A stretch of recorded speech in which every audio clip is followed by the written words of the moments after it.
पीले दांत पीले हो जाते हैं शादी के बाद। अरे बहू, वैसे तो तुझ में कोई कमी नहीं है, पर तेरे दांत इतने पीले कैसे हैं बेटा? कैसे मतलब? कोई सर्जरी थोड़ी ना कराइए, वो तो क्या नाम, मैं ब्रश नहीं करती थी तो पीले हो गए। अब क्या करूं? आप कहें तो लाल करवा लूं या फिर काले? यार ये क्या है, क्यों माँ से लड़ रही हो? लड़ रही हूँ? अरे मैं लड़ रही हूँ या ये बोल रही है कि दांत पीले है, पीले। अरे तपस्या थोड़ी ना की है इन्हें पीले करने के लिए, बकायदा ब्रश नहीं किया है 20 साल तक, तब जाकर। छी, कैसी बात कर रही हो? ये उस वक्त तो पीले नहीं थे जब हम लोग तुम्हें देखने आए थे। अरे तब साफ करवा लिया होगा डेंटिस्ट के पास जाकर। अब देखो कैसे पीले पीले लग रहे हैं। रंजना सास की तरफ गुस्से से देखती है। फिर शुरू हो गई पीले पीले पीले। अरे पीले तो तब भी थे जब मेरे हाथ का रसगुल्ला उड़ा उड़ा कर खा रही थी और बोल रही थी, लड़की नहीं गुणों का खजाना दे रहे भाई साहब आप। खैर अब वो लोग करते भी तो क्या करते, पीले दांत वाली बहू पल्ले पड़ी थी तो झेलना तो था ही।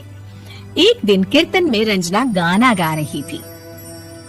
अरे कमला बहन, माँ का द्वार है, यहाँ तो सब शुद्ध होकर आते हैं, फिर अपनी बहू को ब्रश भी नहीं करवाती तुम।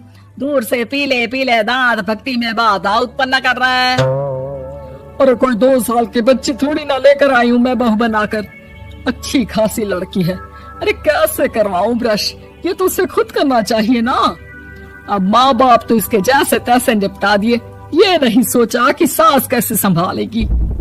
सास बहू को लेकर घर आ जाती है, लेकिन सोच लेती है कि अब इसे लेकर कहीं नहीं जाएगी। अगले रोज बहू कहती है, अरे क्या हो गया, मंदिर नहीं जाना क्या? कीर्तन का वक्त हो रहा है। मेरी मधुर वाणी से कान्हा जी जागते हैं और सोते हैं। आप तो जानती है ना उनकी भक्ति में कितना मन लगता है मेरा।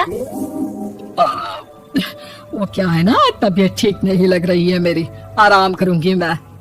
तबीयत ठीक नहीं लग रही? अभी तो मिथुन के गाने पर नाच रही थी आप, और अब बोल रही है कि तबीयत ठीक नहीं लग रही।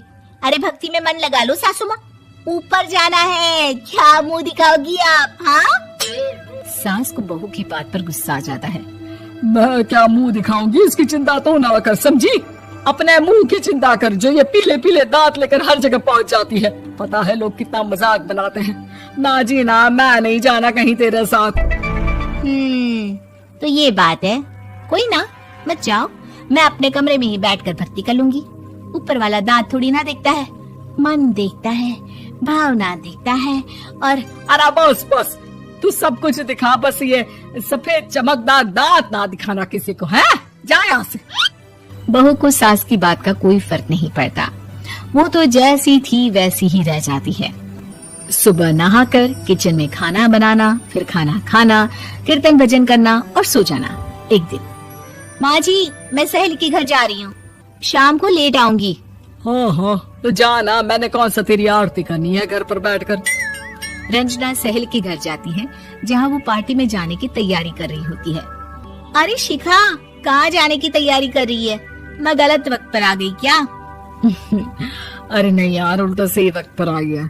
मैंने ये साड़ी और ज्वेलरी निकाली है यार, शाम को इनके ऑफिस की एक पार्टी में जाना है। बताना कैसा लग रहा है ये सब? नहीं यार, इस ड्रेस के साथ तो वो वाली ज्वेलरी अच्छी लगेगी। हाँ हाँ सही बोल रही है, मैंने ध्यान ही नहीं दिया। वैसे तो हमेशा से मस्त फैशन सेंस रखती है। तो बड़ा जाती होगी ना पति के साथ पार्टी में। रंजना कुछ नहीं बोलती, बस सोचती है कि यार काश ये बात सही हो जाती, पर मैं क्यों नहीं जाती पार्टी में? क्या इन लोगों की कोई पार्टी होती नहीं होगी? रंजना घर आती है और रात में पति से सवाल करती है, एक बात बताइए, आप मुझे किसी पार्टी में क्यों नहीं ले जाते? क्या आपके यहाँ ऑफिस में पार्टी नहीं होती? पति बेचारा क्या कहता कि दांत पीले हैं तुम्हारे इसलिए। अरे कोई पार्टी होती नहीं हम लोगों के ऑफिस में, तो कहाँ से लेकर जाऊं? और मार्केट, मॉल, कहीं वीकेंड घूमना, कहीं तो। अरे यार सारे हफ्ते में एक छुट्टी मिलती है, तो सोचता हूँ कि आराम ही कर लूं। क्यों? रंजना मन मार के रह जाती है। पहले कभी सास के साथ मंदिर जाया करती थी, लेकिन वो भी सास ने ले जाना बंद कर दिया। घर बैठी बैठी रंजना बोर हो जाती है, तभी उसे आइडिया आता है और वो मायके जाने का सोचती है। सासू माँ, 2 दिनों के लिए मम्मी के घर जा रही हूँ। अच्छा अच्छा ठीक है, आराम से जा।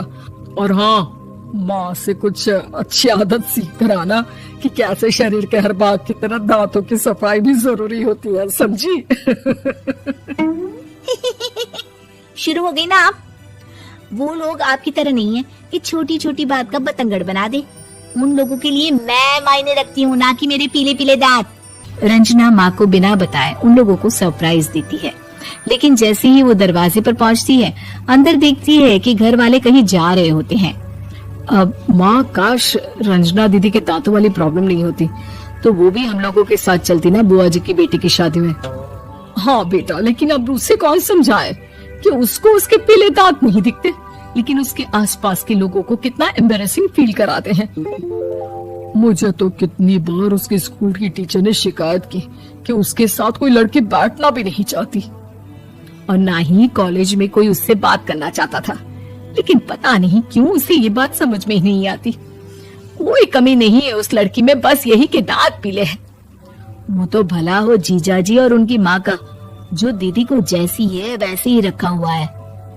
रंजना को अपने घर वालों की बात सुनकर बहुत दुख होता है।